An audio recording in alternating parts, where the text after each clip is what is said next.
Well, welcome to another episode of The Minority Voice. I'm your host, Jeff Vega, and today I'd like to talk about a hoax that's been played on everybody, not only in the United States, but I think in the world, because this is a worldwide organization. And we've all heard the saying, Black Lives Matter. And I can remember 2 or 3 years ago when it first came out, and there was a lot of pushback on, all lives matters, police lives matter, white lives matters, brown lives matter. And, I didn't get caught up into all of that debate because, one of the things that I looked at when I seen that is like, what? Black lives do matter. And I didn't take that as an offense to brown lives matter or Mexican lives matter, or Asian or white, but I look at it as, when you look in the black community, if we're honest, it is in some areas a shamble. In the inner cities, in the urban areas, I don't have the stats, but a good portion of the kids come out of government education, not having any high school equivalents, and if you're a male, there's a good chance that you're going to end up in prison. So I can relate and understand the plight. And when I say I can relate, I grew up in Detroit, so I understand that the issues that face the inner cities, and so it never was a problem for me. But the one thing that people, because of that saying, they couldn't get beyond that and look at the organization itself. And when you look at the organization, the founders, they're all professed Marxists, okay? And it wasn't a nonprofit, it was a for-profit business. And, I have to say, kudos to them because, they took their organization to the next level compared to what Jesse Jackson and Al Sharpton did, because those two guys were race baiters. I called them the professional extortionists because they would go into corporate and say, if you don't give us money, we're going to picket you. And of course, corporations didn't want that, so they'd give up the money. But because we got caught up into this the name thing, that we didn't really look behind the curtain, if you will. And well, now these latest events, the curtain has been drawn, and the founders, they were admitted Marxists, and Marxists, they're anti-capitalist. They believe in government control. They don't believe in property rights, and I'm going to allude to that here when I get David to show a video in a second here, because that's important. But that's what they espoused, and I don't know. I haven't looked on their website lately, but when they first started, one of the things they had on there was the destruction of Western civilization, okay? And basically, they didn't want the white European way of life, okay? And as I said, they're a racist organization, too. And when you look at that, and well, I should say, because nobody really looked at that and stressed that, they were able to manipulate. Well, now, over this past week, we discovered, like good Marxists, one of the co-founder has been discovered that she owns 3 homes in LA area. She owns a home in Georgia. Now, mind you, these aren't, your rundown shacks, but they're nice plush homes. And I would encourage you, go online and look them up. But the kicker is, she was looking at buying a house in Nassau in a community that the apartments start off at $5 million and go up to $25 million. And, and this is from a Marxist who doesn't believe in owning property. But check this video out.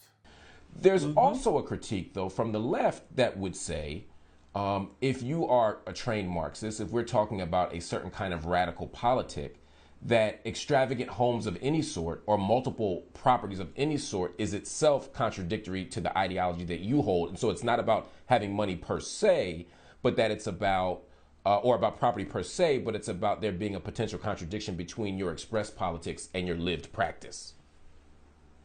Sure. And I think that is a critique that is wanting. And I say that because the way that I live my life is in direct support to Black people, including my Black family members, first and foremost. And for so many Black folks who are able to invest in themselves and their community, they choose to invest in their family. And that's what I've chosen to do. I have a child, I have a brother that has severe mental illness that I take care of. I support my mother, and I support many other family members of mine. And so I see my money as not my own. I see it as my family's money as well. What can you say? Now, do you believe that explanation? Okay. If you do, you know, I've got some real estate I can sell you somewhere, I don't know, in the least likely place. But, you know, I find it interesting. And, you know, like all Marxist communists, you know, they start out for the people, but once they gain power, it all becomes about the money and gaining possession. And perfect example is Putin.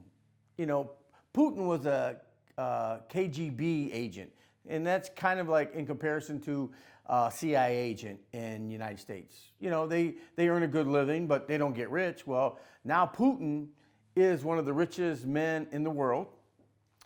Fidel Castro took over Cuba. He was a guerrilla fighter, took over the country. Now his family is rich, although he's in the grave now. And then you shoot over to Venezuela, Hugo Chavez. Is that his name, Dave? I think so. Okay, yeah. Same thing with him. He took over what was one of the richest countries at the time. Now, you know, they're poverty stricken. And matter of fact, they just came out with $1 million bill. Hey, did you ever get one of those, Dave? No, I didn't. Okay. Well, next time you go to the airport, see if you can go into exchange and get one of those. Well, see if you can get one from them. But anyways, let me get back to the point here. You see, and Chavez, when he ended his reign, because he's in the grave now too, he was a billionaire. And so they all have something in common. And as you can see, this Patrice Khan Colors, got to give her your name so you can look her up. And that's Patrice Khan Colors. Okay, look her up and look at that. And so you're going to see that that's the hoax. And let me say this to you too. If they truly believed in their cause, in helping the Black community, they could do it. But they have no intentions. And I will tell you, perfect example, we all know about Chicago. On any given weekend, there are 12+ people murdered, 24+ shot.